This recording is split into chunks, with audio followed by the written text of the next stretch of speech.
Good afternoon, Keith Tebow at FRCMedia. Thank you for joining us today. As we head into December, we're in December and we're getting ready for the holiday season. In Fall River, we're used to a lot of traditions. We talked about the holiday parade that happens every year, how that's going to be different.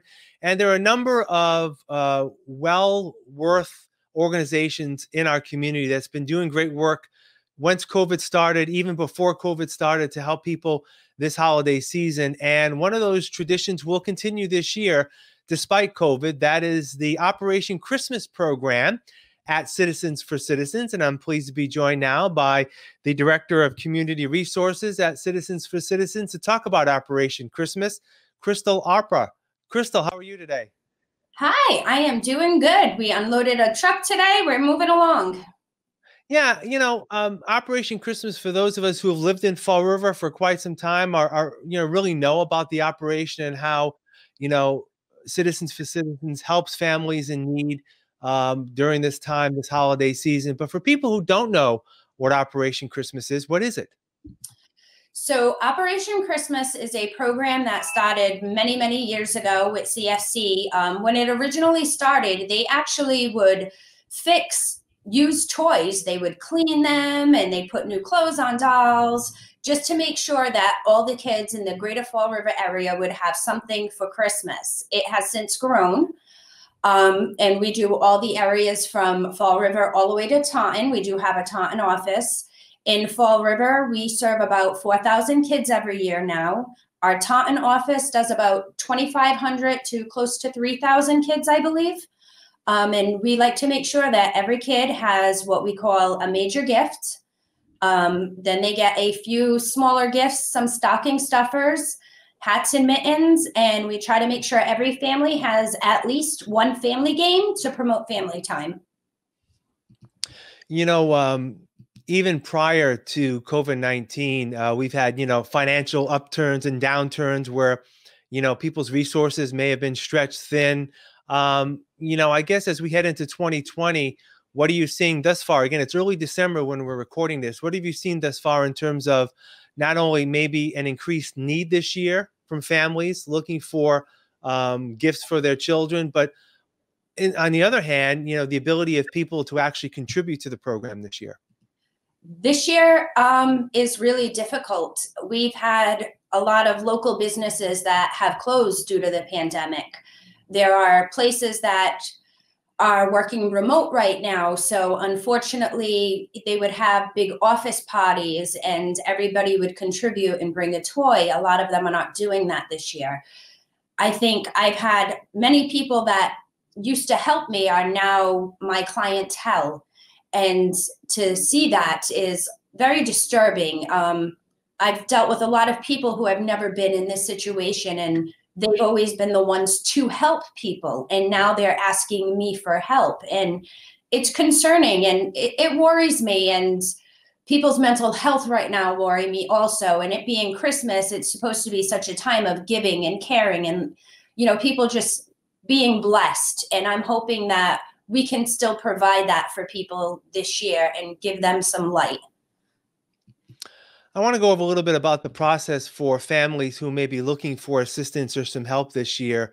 The application process is still open. I believe it's open until December 10th for families to put in a request to receive some assistance this year. How are the numbers thus far? And are you expecting, you said in Fall River 4,000 have been served. Are you expecting about that amount or maybe even higher this year? I am expecting it to go higher this year. I think since our application process is now online, it's never been online before. Everybody has always been able to come in. I think my numbers are a little down right now, but I'm positive that they will go up. Right now, I have about 800 families registered. So for this stage in the game, that is a little low, but I still have hundreds coming in by email. They drop them off in the fuel assistance box next door. So they are still coming in. And I feel by the time of Christmas, I probably need the 1,000 children. Our deadline is absolutely December 10th for people to apply, but I have a hard time saying no to people. So we always have people who come in, and we do late applications also after our major distribution day. For people who are interested in helping out and contributing, I know that obviously money is always welcome, but more importantly, sometimes it's those physical gifts, right? The toys, the supplies, the The toy, clothing. Yeah. So yes. what types of things can people really do to help out if they want to contribute this year? Every little bit helps, and I like people to know that never think that one little toy or something as small as a stocking stuffer from the dollar store is not worth it, because I have children who like the stocking stuffers more than the toys. And every little thing that you give somebody, every item we get in here puts a smile on a child's face. And that's what it's about. We serve newborn to 12 years old, and there is no item too small to come in here to help us. So they can drop off toys at any time while we're open, or they can call or email me, and I can either have toys picked up, or I can make a special day and time to meet them here if our hours are not convenient for them. So what are those hours for people to drop off toys, and what is the process, with COVID in mind? Is there, the ability of people just to drop things off and not necessarily interact with anyone else? How does that work? Well, I am here Monday through Friday from 7:30 to 4. Usually people can just come up to the door, is locked, but if you knock, I do come out to the window, and you can hand things through a window to me, or you can leave them on the porch and I will get them when you leave. They do have to be new items. We do not take used, so it has to be new, unwrapped items. So you're not going back to when Citizens for Citizens started and repairing toys, right? You want brand new toys. My elf hat ended with repairing toys. I can break them very, very easily, but repairing them is not something I'm good at. So let me ask you as well. I'm sure every year the community has always come through for this program, but as you look at being early December, how much anxiety, I guess, do you have in terms of potentially looking at the possibility that we may not have as many, or we may not be able to give as much out to the children as you have in the past? This is the first year I'm worried. Every year, we've always had a tremendous outpouring from this community. I know a lot of people say Fall River and the surrounding towns are poor communities, and we may be, but we have the biggest hearts. I've never seen so much generosity from anywhere than I do from this area every year. So somehow it always manages to work out. This year, I have not received a lot of donations yet. I've had a few things come in, but usually by this time I can't move in the big hall.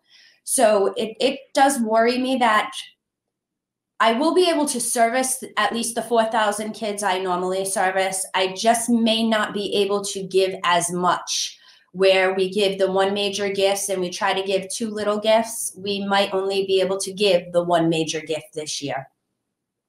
Yeah.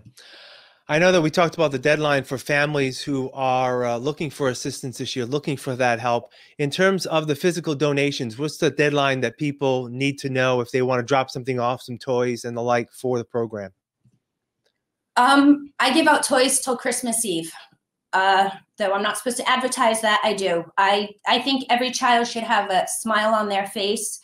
So we will have our major distribution day, which is usually a Saturday. It's probably going to be the 19th. But the following week, I will be giving out toys. I like to call it my naughty list. That is the people who are calling who were not able to register. They, for whatever reason, did not show up to pick up their toys on the day. I stopped booking appointments. I stopped making them come in. And I have a problem with saying no to people when it comes to kids for Christmas. So I am the biggest sucker, and it's Christmas Eve and I'm still here giving out toys. So as far as making donations, anytime. All right. I want to touch upon one other thing, and we talked about this actually before we came on. The last time I was at Citizens for Citizens was right when the pandemic had started. I was speaking to Executive Director Liz Barabee about the food pantry that has been there for years and continues there. If you can just give us a brief update, how does that work? I believe it's 3 days a week. People can pick up food. Is that still something that has been well received and definitely needed, right?